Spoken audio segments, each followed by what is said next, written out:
Армысыздар қадірменді телекөрермен, Ақтау телеарнасында әр сәрсенбі өздеріңізге ұсынылатын онлайн сұхбат студияда хабарын бастаймыз. Бүгін студиямызда қонақта Ақтау қалалық 2015 әскери бөлімшесінің аға маман топтық қамтамасыз ету жетекшісі, әнші және композитор Қуат Ерқатанұлы. Студиямызға қош келдіңіз аға.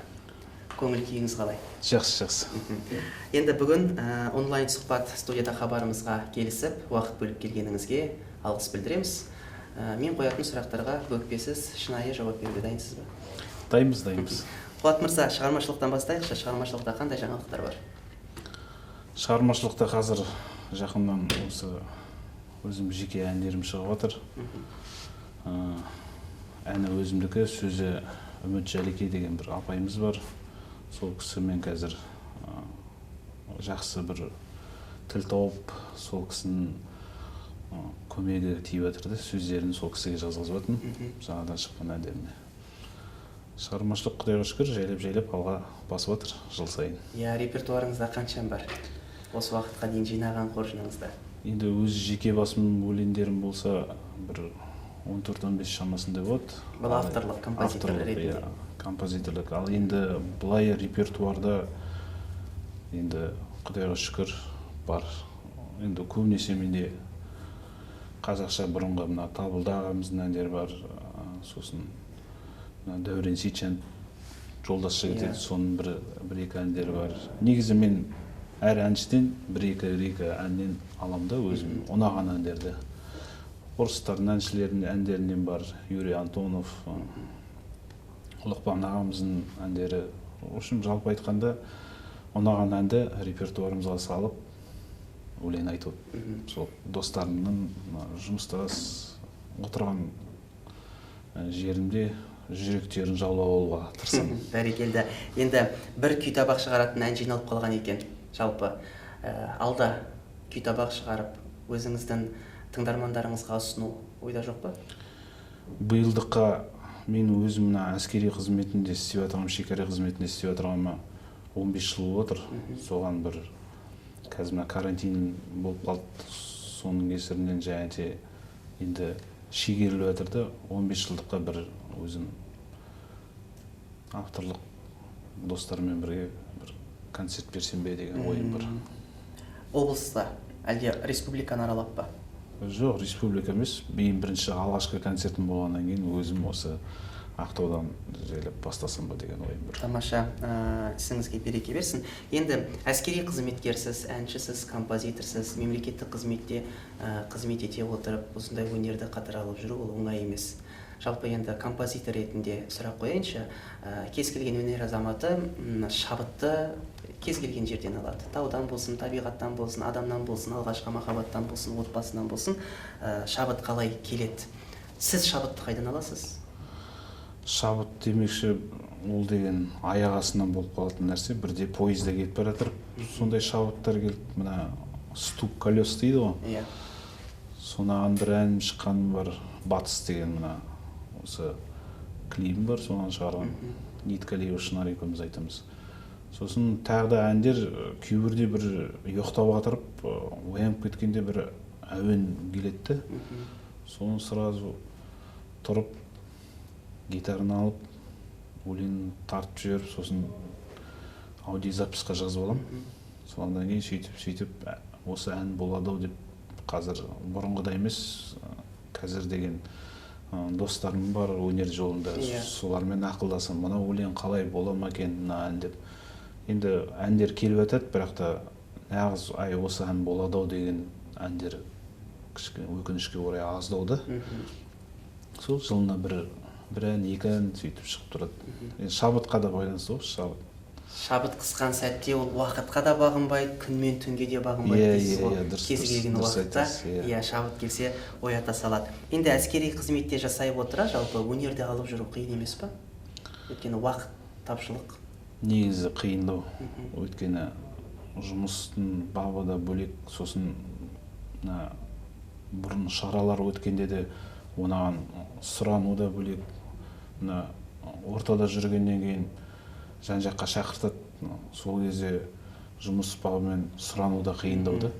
Енді әскерде жүргеннен, жұмыста жүргеннен кейін кішкене шығып кету қиындау болады. Бірақ әйтеуір бір амалын тауып жайлап ретке келтіріп жатыр. Қуат мырза, кез келген әнші өзінің композитор болсын, автор болсын, өзінің әндерін танымал жұлдыздардың орындағанын қалайды. Сіз өзіңіздің әндеріңізді ұсынып көрдіңіз бе? Осы қазақ өнерінде жүрген өнер иелеріне немесе орындап жүрген әншілер бар шығар? Мен әндерімді әлі ондай ұсынысқа жеткен жоқ. Өйткені мен әлі ешкім маған ондай ұсыныспен келген жоқ. Бірақ та маған бір концертте болғанда Марат Ордабаев ағамызға бір әнімді тыңдатқам, өзім ауылыма шығарған. Сол кісі әнімді басынан аяғына дейін тыңдап болып, ол кісінің бағасы маған өте зор болды да негізі. Сөйтіп тұрды да тыңдап болғаннан кейін паузасын ұстады да, әкеш қолында бала деді. Сол кезде мен қуанғаным. Менің әнім өзім сияқты бір енді Макендер деген жоғары композиторлар ғой. Сол кісі қолдағанда мен өзіме кәдімгі шабыттандым. Мына істеп отырған ісім дұрыс-ау деп. Енді болашақта білмеймін, бір-екі Дәурен Сейітжановқа бергім келеді, бір-екі әнді, потому что екеуміздің әндеріміз несі орындау стилі ұқсас. Стилі ұқсас, сосын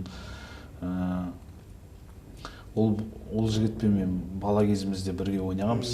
Мен өзім Оралдікімін ғой.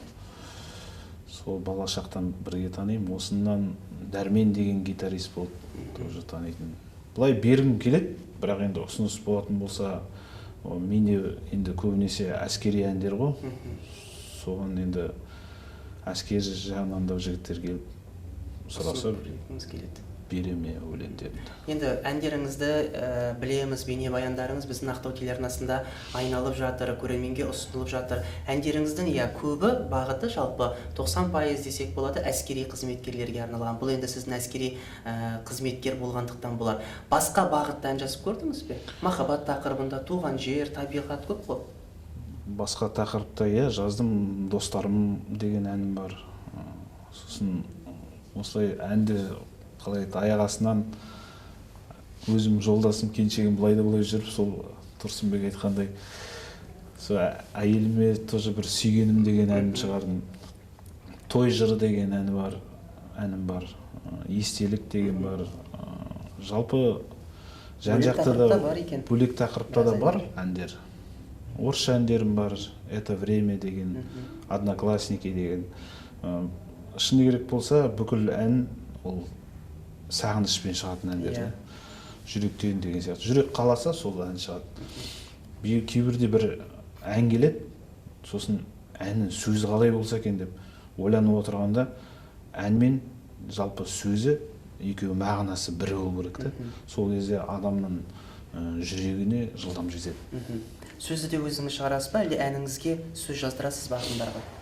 Осы жағынан қазір бұрын сөзді өзім жазатын. Ол кезде енді мен Жәнібек, бейнеу шекараларында болдым. Ол кезде менде композиторлармен, ақындармен қатынасатын жағдай болған жоқ. Содан өзім жазып жүрдім. Бірақ та осында келіп, сөз бен саз концертіне қатысып, сол кезде сынға түсіп қалдым да.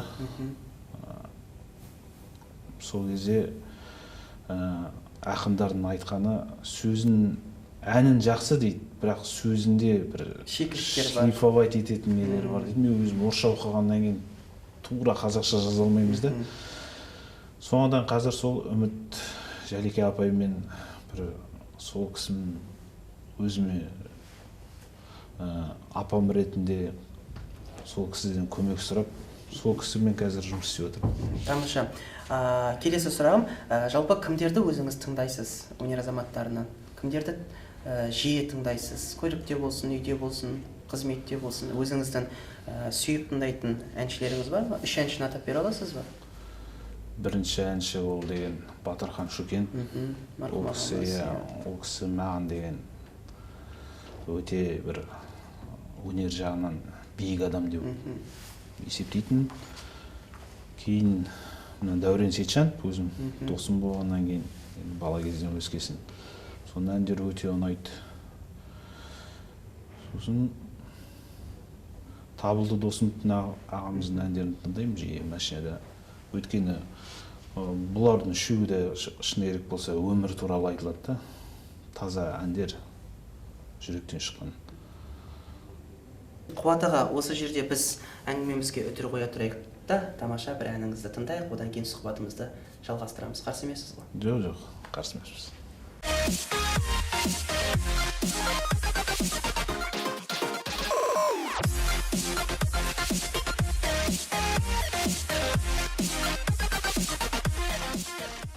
Енді бұл әніміздің тарихына тоқтайтын болсақ, статистика бойынша Сержант Мырзалар деген ән статистика бойынша Қазақстанда бірінші ән шығып отырған. Алғашқы ән Сержанттар туралы. Сержанттар туралы. Өйткені әскери әндер бар. Солай ғой. Әскери әндер, мына офицерлер туралы бар, сарбаздар туралы бар. Мына келісімшарт қызметкерлер, ол сержантский состав деп айтылады ғой. Соларды өзім де сол сержанттың қатарында болғаннан кейін неге шығармасқа деп сол әнім туып, сосын мағынасын Үміт апамызға беріп, ол кісі сөзін жазып, сосын звондаймын бұл. Үміт апа, не болды сөзі деп. Сосын маған айтады, Қуатжан, сен мені асықтырма дейді. Оның бір сәті келгенде, бір реті келгенде шығады деп. Сөйтіп, жалпы айтқанда осы әннің шығуына бір жылдай болған болар осы. Бірақ Құдайға шүкір, осы әніміз шығып, осы Қазақстан Маңғыстау радиосына беріп, 18 августке соған үргірттірдім. 18 август шекарашылар күні. Соған үргіртіп, сол радиоға беріп, өзім жұмыстастарыммен сүйші сұрағандай болдық. Тамаша, олай болса көрерменге арнайық. Тамаша әніңізді. Сарбаз кетеді, үйіне жыл өтелі, офицерлер кетер, биік кешен көтеріп, ал әскерде біздер зейнетке жеткенше сержанттар құрамы еңбек етеміз. Офицердің бағы өрлейді біліммен, келісімдік шарты зейнетке тірелген. Сержант мырзалар әскерде қаранар, соларды әнімен қосамын бүгін мен. Сержант мырзалар, сіз биік қорғандар, сарбаздарға ұстаз, ағада болғандар. Әскери міндетін ағадал атқарып, сол үшін елдің алғысын алғандар. Сержант мырзалар, қазақтың баласы, байтақ даламның сендерсің панасы. Көк туым желбіреп, көк аспан мөлдіреп, жастарға сенеді жоғары қарашы. Сержант мырзалар, сіз биік қорғандар, сарбаздарға ұстаз, ағада болғандар. Әскери міндетін ағадал атқарып, сол үшін елдің алғысын алғандар. Сержант мырзалар. Ой, бәрекелді. Сержант мырзалардың құрметіне ән арнаған әнші композитор Қуат Ерқатанұлы ағамыз бүгін бізде онлайн сұхбат студия хабарында қонақта. Тамаша ән, осындай әндеріңіз көп болсын.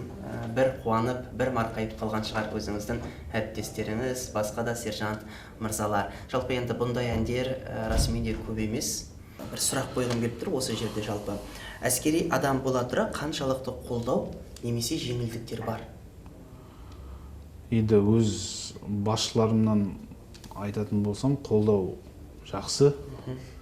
Біздер енді кішкене жұмыс бабымен жүргенменде де былай осындай бір ұсыныстарымды клип түсірсек деп басшыларыма айтсам, бәрі қолдап жатыр.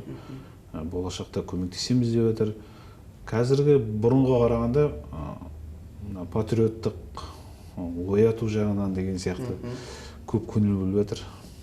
Қолдау жақсы. Қолдау жақсы. Өйткені жалпы сіздерді, әскери қызметкерлерді студияға қонаққа шақыратын болсақ та, тағысын тағы қандай да бір хабарларға хабарлассақ, міндетті түрде біз Нұр-Сұлтан қаласынан рұқсат алуымыз керек.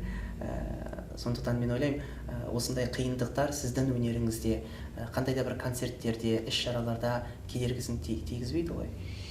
Кедергісін енді ұқсат алып, ұқсат тұтпен ғой бәрі. Военный болғаннан кейін жібермей қалған тұстар бола ма?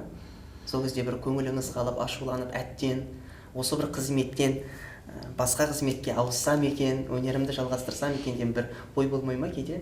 Мен енді өзім жұмыс жағымдан ондай болған жоқ.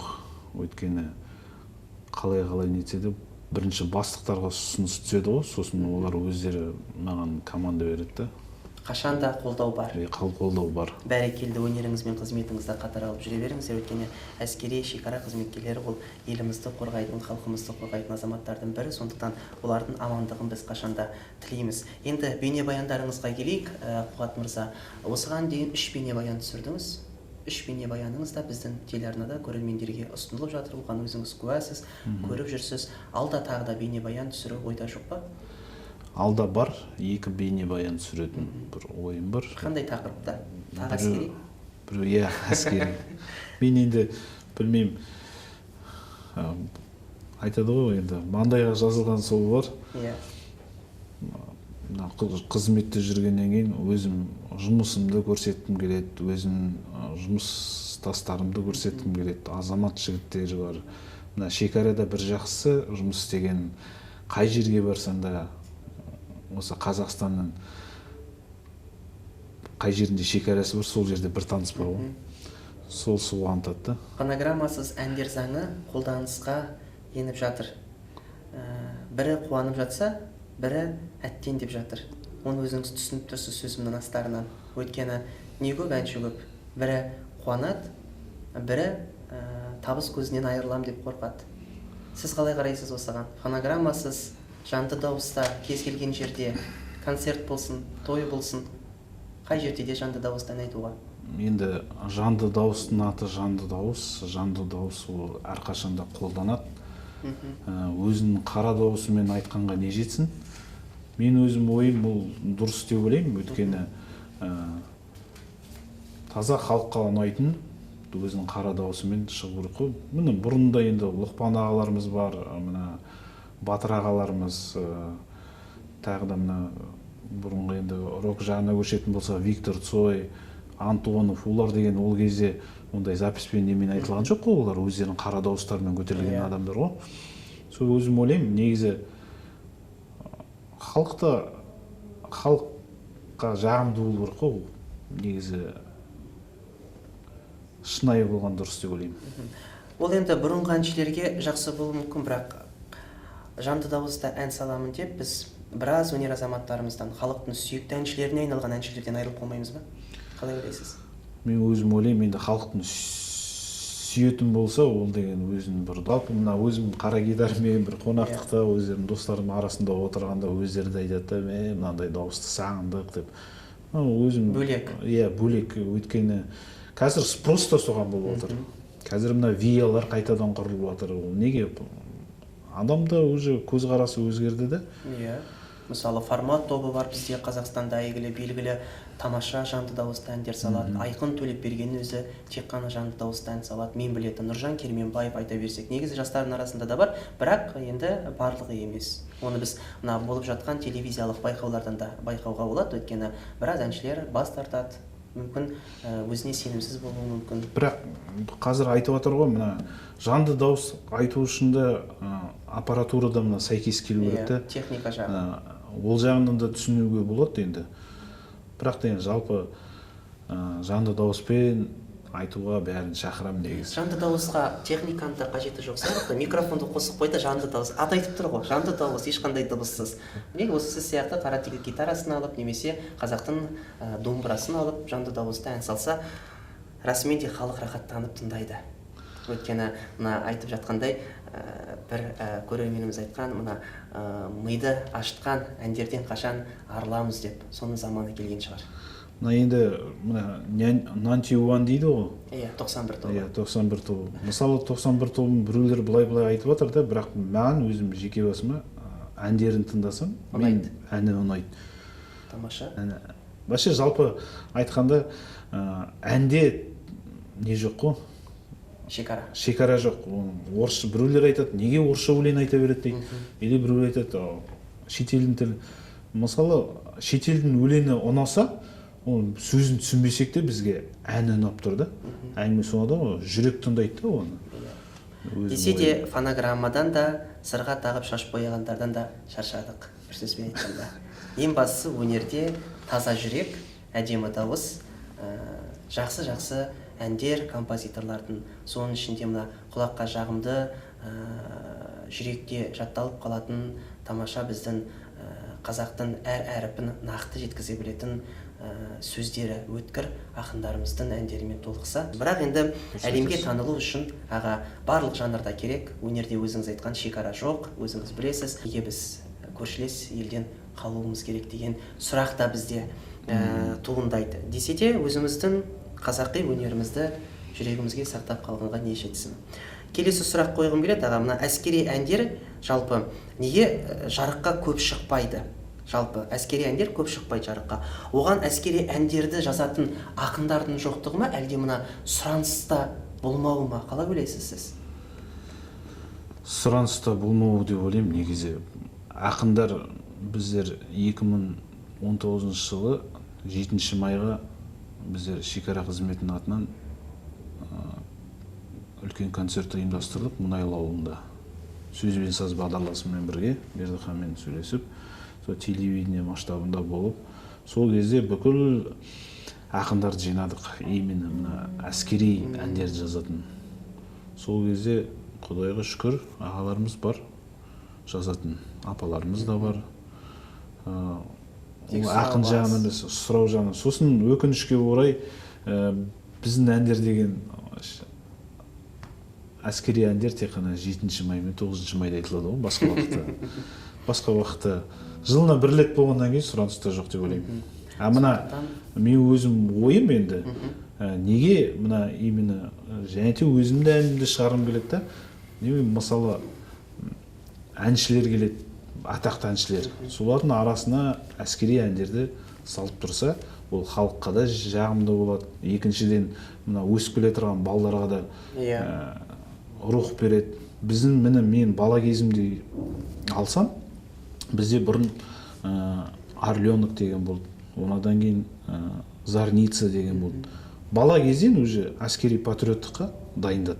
Әндерімізді солай, киноларды қарасаң, Клин соғыс кино баланы кәдімгідей ер адамды дайындайды да. Қазір ондай өкінішке орай кішкене ақсандап келатыр да. Әр әншінің репертуарында бір әскери әндер болса дейсіз ғой. Менің есімде тек қана екі әншіге дәл қазір есіме түсіп тұр, Қуат мырза. Біреуі Арман Дүйсенов ағамыз, композитор, әнші, біреуі Мадина Садуақасова. Осы екі өнер азаматтарының репертуарынан мен тыңдаған сияқтымын әскери әндер. Басқа қазір ойыма түсіп тұрған ешқандай әнші жоқ. Сондықтан әр әнші расымен де сіз айтқандай бір ән қосса, шекарашы туралы әскери жалпы әндер, онда ол шынымен де жақсы болар еді. Олардың да репертуары өзгереді. Бірақ енді талғамда талас жоқ. Біздер қалай еді, әр адам мұт болу керек қой, кім оны қорғап жатыр, не тыныштық қайдан келіп жатыр деген сияқты. Өздерінің әр отбасында баласы барады сол әскерге. Сол әнмен де бір тәрбиеленсе деген ойым. Тамаша. Қуат аға, енді бізге берілген уақытта өз мәресіне жақындап қалды. Сондықтан осы жерде мен сізден жақсы бір Ақтау тұрғындарына, жалпы маңғыстаулықтарға, Ақтау қаласының көрермендерімізге, біздің Ақтау телеарнасының өзіңіздің жылы тілегіңізді айтсаңыз, одан кейін сізден тағы да бір жанды дауыста тамаша ән сұраймыз. Бағдарламамызды қорытындылап, сіздің әдемі бейнебаяныңызбен аяқтасақ. Сөз кезегі өзіңізде. Ал енді Құрметті Маңғыстау тұрғындары, бәріңізге, дендеріңізге саулық тілеймін. Мына алдындағындай үлкен бір сынақтан өттік. Сондай сынақ болмасын, әр отбасыда тек денсаулық болсын, баланың күлкісі таусылмасын, үлкен кісілеріміз аман болсын, еліміз тыныш болсын, шекарамыз берік болсын. Аман болайық. Тамаша. Хабардың соңында 6 сұрақ қоям. 6 сұрақтың 2 жауабы болады. 2 нұсқасы. Сіз оның біреуін таңдайсыз. Жауап бересіз ғой? Тез-тез. Иә. Ән ба, немесе студия ма? Ән. Сахна немесе той? Сахна. Кітап немесе ән? Кітап. Кино немесе театр? Өнер ма, әскери қызметкер болғаныңыз өзіңізге ұнай ма? Енді бұл жерде қиын сұрақ. Тамаша. Үлкен рахмет Қуат-аға, бүгін уақытыңызды бөліп, біздің студиямызға келіп, біз қойған сұрақтарға жауап беріп, әдемі әндеріңізбен көрермендердің көңілінен шығып орындап жатқаныңызға үлкен алғыс білдіреміз. Отбасыңызға бақыт, жұмысыңызға табыс, өнеріңізге қашанда шығармашылық табыстар тілейміз. Алға қойған мақсаттарыңызға жете беріңіз. Тек қана 3 бейнебаянмен, 14 әнмен тоқталып қалмаңыз. Көбейе берсін, біз соның көрермені болып жүре берейік. Тамаша әніңізді сұраймыз. Бұл ән деген авторлаған елімізді қорғаймыз біз деген. Көк аспаннан көз алмаймын, отанымды мен ойлаймын. Тәуелсіз ел Қазақстан, жүрегімде ән арнаймын. Еліміздің тыныштығын қорғаймыз біз. Еліміздің тыныштығын қорғаймыз біз. Қазақстан туған жерім, желбірейді туым менің. Ата баба аманатын қорғайды әр азаматын. Еліміздің шекарасын қорғаймыз біз. Еліміздің шекарасын қорғаймыз біз. Күні түні шаршамаймыз, елімізді біз қорғаймыз. Ауа райын таңдамаймыз, бұйрықтарды орындаймыз. Еліміздің тыныштығын қорғаймыз біз. Еліміздің тыныштығын қорғаймыз біз. Қазақстан туған жерім, желбірейді туым менің. Ата баба аманатын қорғайды әр азаматын. Еліміздің шекарасын қорғаймыз біз. Еліміздің шекарасын қорғаймыз біз. Шекарамыз берік болсын, намыс абырой серік болсын. Қазағымның кең даласын қорғау парыз әр баласы. Еліміздің тыныштығын қорғаймыз біз. Еліміздің тыныштығын қорғаймыз біз. Қымбатты телекөрермен, мінекей дәл осылайша онлайн сұхбат студияда хабарын қорытындылаймыз. Мен өздеріңізбен келесі эфирге дейін қоштасамын. Ақтау арнасы радио қосулы болсын. Бүгінгі хабарымыздың қонағы Ақтау қалалық 20-15 әскери бөлімшесінің аға маман топты қамтамасыз ету жетекшісі, әнші сазгер Қуат Ерқатанұлы. Келесі эфирде жүздескенше.